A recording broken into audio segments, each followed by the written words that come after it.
Fighting between Russia and Ukraine is the most intense since the Russian invasion began, as Russian forces unleash a massive attack on Sunday. They have no souls, simply no souls. They bomb residential areas. The U.S. military opens fire on Houthi rebels as they attack a cargo ship on the Red Sea. The attackers fired on helicopters, and the helicopters fired back. And it's an annual tradition. Try to be more healthy, cut back on my drinking and cigar smoking, try to save up on some money, and overall try to live a better life. Making resolutions as the world rings in the new year. Today is Monday, January 1st, and this is VOA's International Edition. I'm Scott Walterman. Russia launched a fresh drone and missile assault on Ukraine after promising that strikes on the Russian border city of Belgorod by Ukraine would not go unpunished. Kyiv said 49 Iranian-made drones killed 24 people on the border, and 6 guided missiles hit residential buildings, offices, and cafes in Kharkiv. What a present Russia made us for this new year. They have no souls, simply no souls. They bomb residential areas. There are people there. How can one do such a thing? Let's go to Kyiv now and VOA's Anna Chernikova. Anna, the attacks these past 3 days have been the most intensive fighting since the Russian invasion in February 2022, yes? Well, yes, I should say that Ukraine is under quite an intense shelling from Russian side, but at the same time, over the night on December 31st, the information came in that Ukrainian forces reportedly also had certain successful attacks, drone attacks on the territory of Russia. However, Ukrainian authorities do not confirm this at this point. I understand it was quite an intense Russian barrage. What do you know of damage and injuries? So on the night of December 30 to 31st, the city of Kharkiv was under an extremely intense shelling. It was really probably one of the worst since the beginning of the full-scale invasion. And the main target was a very city center of Kharkiv. And there is confirmation of a lot of damage of different kind, but most of the damage is very serious, and particularly one of the most popular hotels, one of the most modern hotels, which was very popular with foreign visitors of Kharkiv and with journalists as well, was under such attack as well, and it was hit by a missile. And I should probably also mention that VOA team also stayed in that hotel during the last trip to Kharkiv. So a lot of the civilian infrastructure was damaged. A lot of residential areas was damaged, and a very city center was basically under a couple of hits. And according to local authorities, Russian forces used C-300 missiles for this attack, and the attack was conducted from the territory of Russia, which is just 40 kilometers from the city of Kharkiv. How are people holding up? What's the mood in the country as we turn into the new year? I should say that, of course, celebration spirit is not on. People are quite worried about this attack, of course. And actually, Ukrainians were getting ready for the attack as New Year Eve is coming, because apparently it's a certain kind of tradition by Russian forces to conduct shelling either on the holidays, big holidays, especially religious holidays, or at such celebrations as the New Year's Eve. So Ukrainians were quite, tense.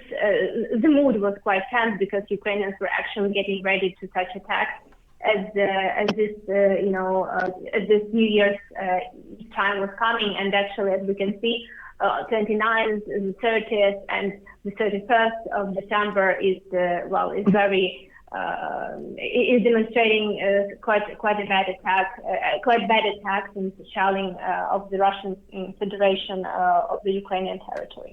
Thank you so very much, and have a good New Year and be safe. Yeah, thank you. You too. Anna Chernikova in Kyiv.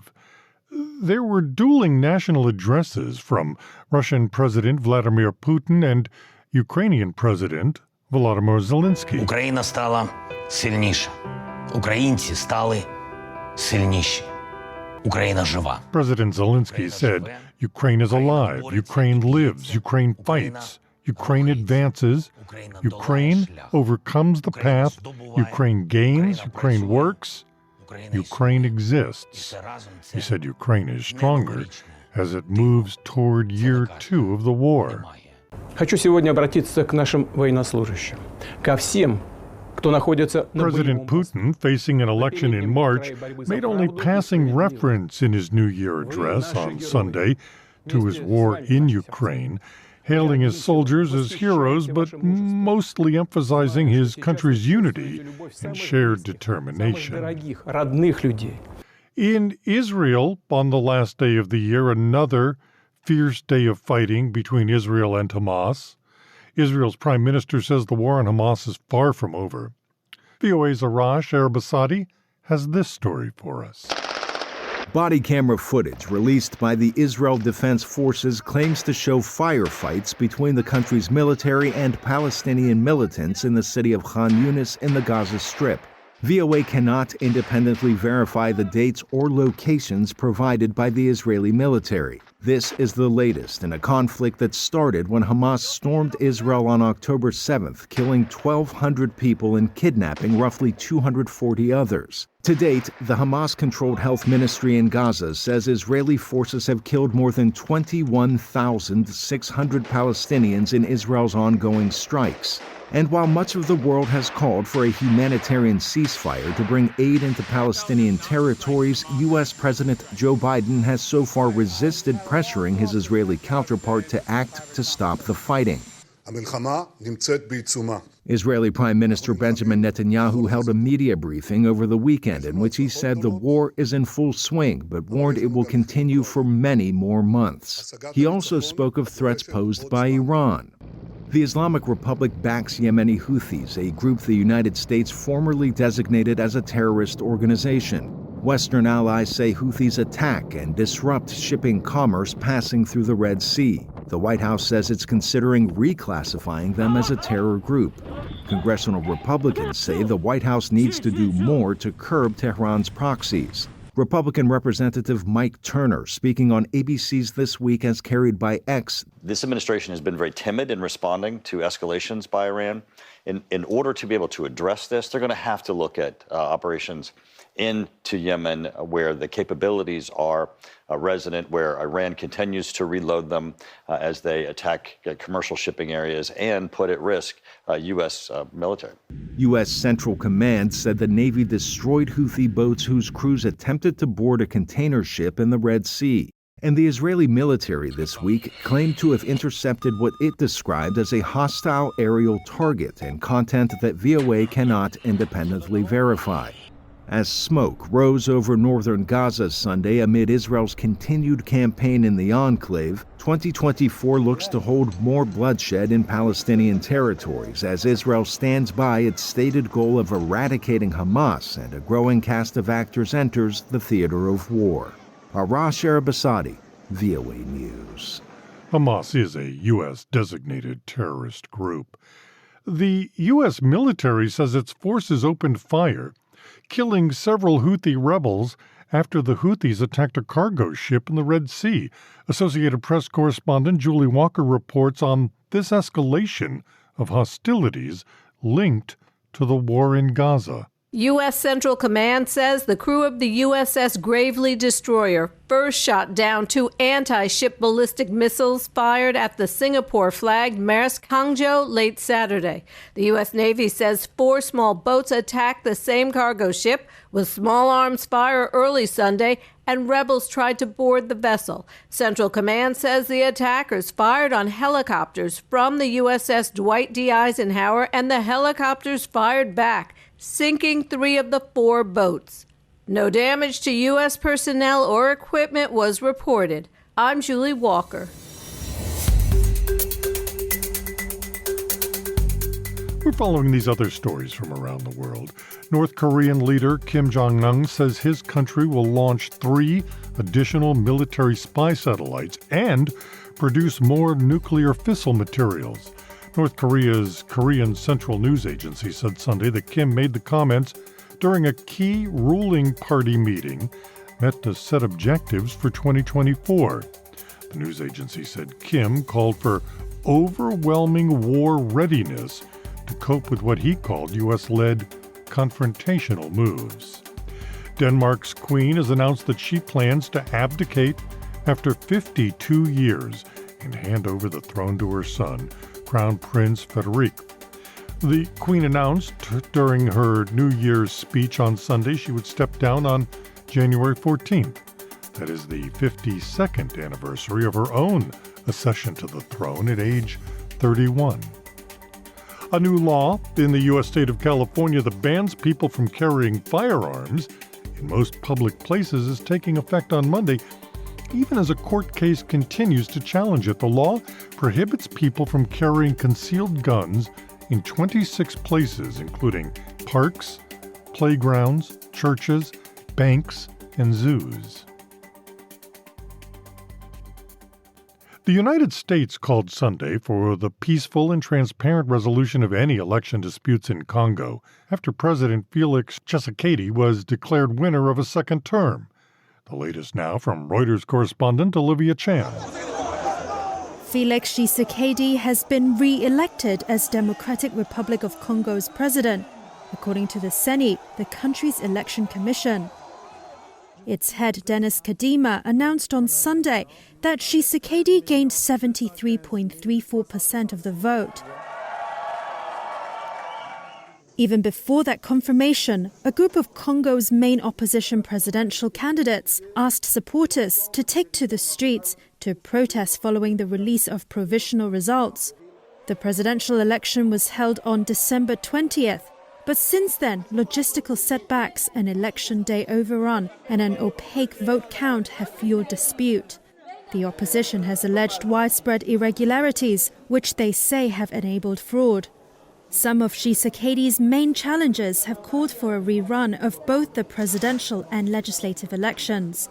They accuse the CENI of allowing the vote to be tipped in the president's favor. The CENI and the government have dismissed these allegations. The government of Congo had previously rejected calls for a rerun of the elections. Reuters correspondent Olivia Chan. The United States is following the process closely, the State Department spokesman said, stopping short of immediately congratulating Tshisekedi. It was a turbulent year in the U.S. politics as well, from a dramatic 15-round voting session that took place in selecting a leader for the U.S. House of Representatives to former President Donald Trump facing 4 criminal indictments. My colleague Kim Lewis spoke with John Fortier, senior fellow at the American Enterprise Institute. Well, I think that was the beginning of 2023 that we saw, but it was related a bit to the midterm elections of November 2022, where Republicans did take back the House, but their performance was not as strong as they'd hoped. And they had a very tight majority, 5 seats in the House of Representatives.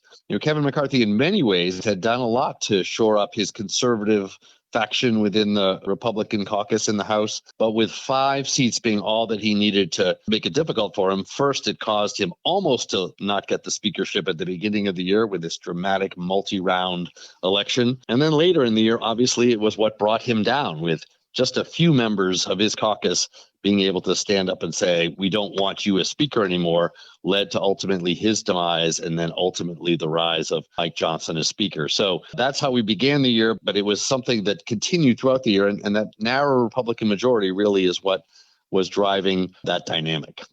Can we see a more unified Republican Party in the year 2024? Well, it still is a very narrow majority in the House for Republicans, and I think that may cause some difficulty. We are in the midst of primaries as well, but at some point we will have a Republican nominee. Looks like President Trump is the favorite to get that. I think there will be some coalescing around the nominee and looking into the 2024 election later in the year. I think that's probably true on both sides, but both Republicans and Democrats will likely return to their camps a bit more. So it'll be political, but I think there will be somewhat more unity in the political parties. That was VOA's Kim Lewis speaking with John Fortier, Senior Fellow at the American Enterprise Institute.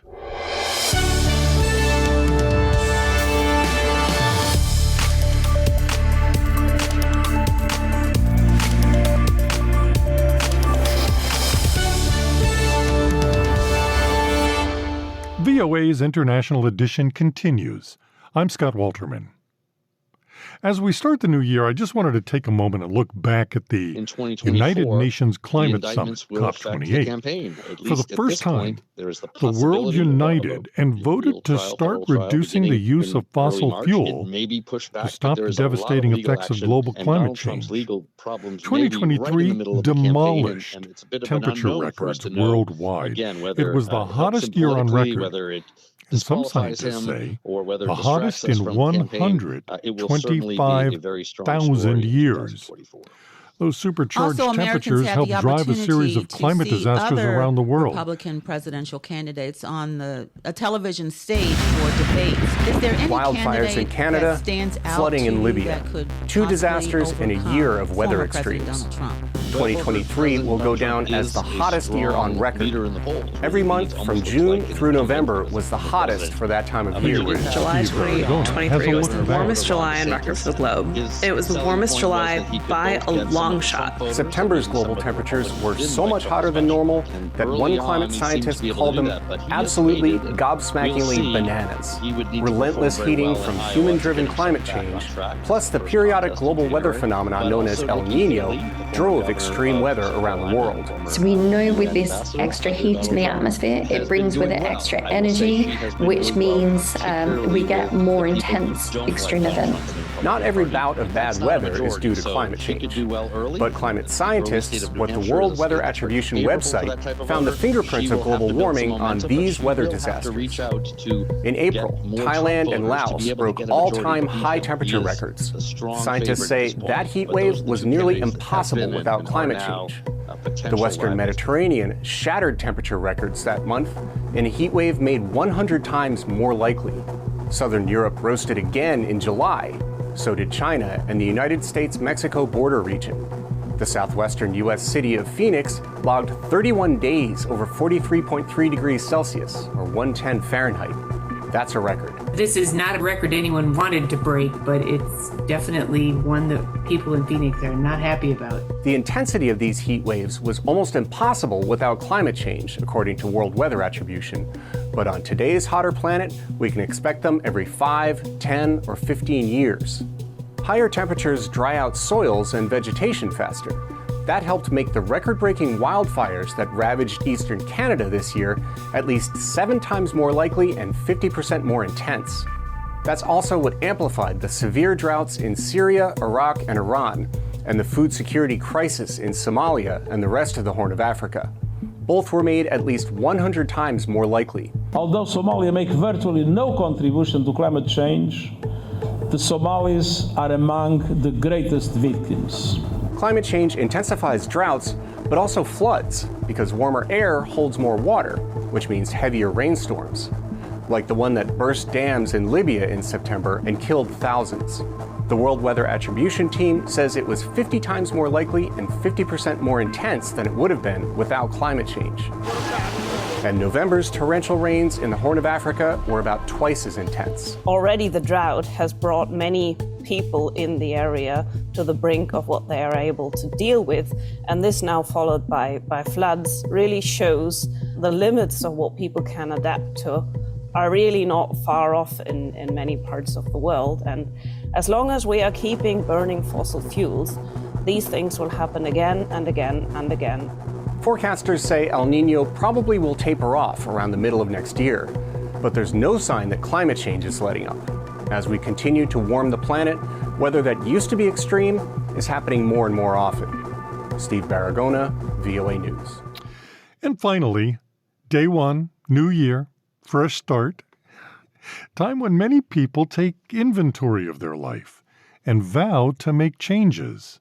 New Year's resolutions, we call them. Try to be more healthy, cut back on my drinking and cigar smoking, try to save up on some money, and overall try to live a better life. The usual, lose weight, drink less, exercise more. Omid Puthi is a social psychologist who is a motivation and performance researcher at Western Governors University Labs and a research associate at the University of Pittsburgh. As you think about goals, it's important to anchor them based on who you are and where you are now so that you set appropriate goals. And again, remembering that goals are only there to serve a function to get you started.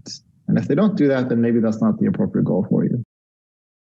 For instance, they might have had a particular weight that they had when they were in high school, and they've hung on to that desired same weight for decades, but it's no longer relevant to who they are. So if you've chosen to make some resolutions this year yourself, good luck.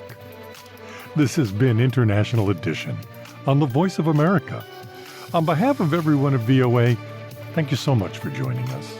For pictures, stories, videos, and more, follow VOA News on your favorite social media platform and online at voanews.com. Until next time, I'm Scott Walterman.